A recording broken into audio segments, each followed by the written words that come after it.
Satan n'a pas trouvé en lui d'oreilles ni de yeux quand, dans le désert, il a voulu le faire voir et lui laisser entendre que la nécessité ne connaît pas de loi, ni de l'amour, ni le succès. Même quand ses suggestions sont camouflées par des textes de l'Écriture, le vrai serviteur de l'Éternel refuse de voir et d'entendre. Plutôt que de s'écarter d'un cheveu de la volonté de Dieu, il préférera souffrir de la faim, courir le risque d'un délai prolongé, se laisser proscrire et goûter toute l'amertume du calvaire. Invoquer le principe de défense légitime, être l'auteur de son propre avancement, se frayer un chemin par un effort personnel. Non. Les fins de Dieu ne peuvent être assurées que si les méthodes de Dieu sont honorées.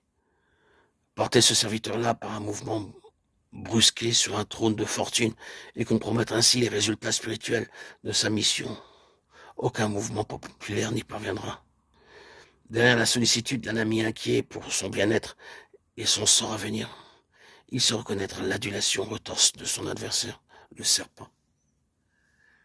Cet attachement de son intime est incapable de le détourner de sa voie. Il l'a accepté.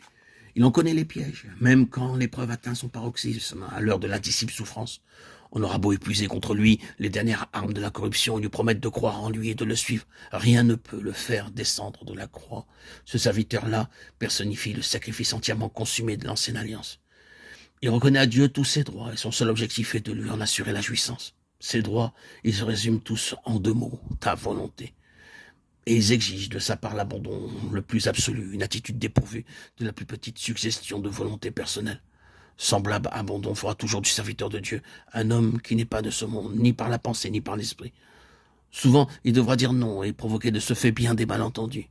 Les opportunistes, pendant ce temps, tiendront le haut du pavé et dans certains domaines auront beaucoup plus de succès. Mais l'infatigable intérêt de Satan se portera toujours sur le vrai serviteur, car la valeur spirituelle ne se mesure pas à l'étalon des sens et le critère de la vie, et moins dans le bruit qu'on fait que dans le témoignage qu'on rend. Il y a des yeux et des oreilles qui ne peuvent voir et entendre que moyennant une certaine forme d'aveuglement et de surdité. Pour celui qui reste à tout jamais le type et le modèle du serviteur de l'Éternel Jésus, c'est grâce à sa cécité et à sa surdité dans un certain domaine qu'il a pu constamment discerner une autre voie et céder à une autre vision. Écoutez-le. Le Fils ne peut rien faire de lui-même, il ne fait que ce qu'il voit faire au Père. Selon que j'entends, je juge. Il a constamment devant lui le panorama des activités célestes et dans le sanctuaire de son esprit, la voix du Père n'est jamais silencieuse. Une fois seulement, à cette heure terrible où il succomba sous le poids de nos péchés, comme sous l'ancienne alliance, la victime symbolique devenait la proie de l'autel. À cette heure-là, seulement la vision s'évanouit et la voix se tue. Mais il s'agissait là de l'expiation du péché. Ils n'auront jamais à partager ce service-là. Par une seule offrande, il a amené à la perfection pour toujours ceux qui s'en approchent. Il a été trouvé fidèle. Présentons-nous aussi nos corps en sacrifice vivant et qu'aucune considération ne nous détourne de cette croix qui représente la volonté de Dieu pleinement accomplie. Ce n'est pas la peine d'obtenir de Dieu le désir de nos cœurs comme les Israélites du psaume 106, verset 15, si nous devons pour tout profit voir le dépérissement de notre âme.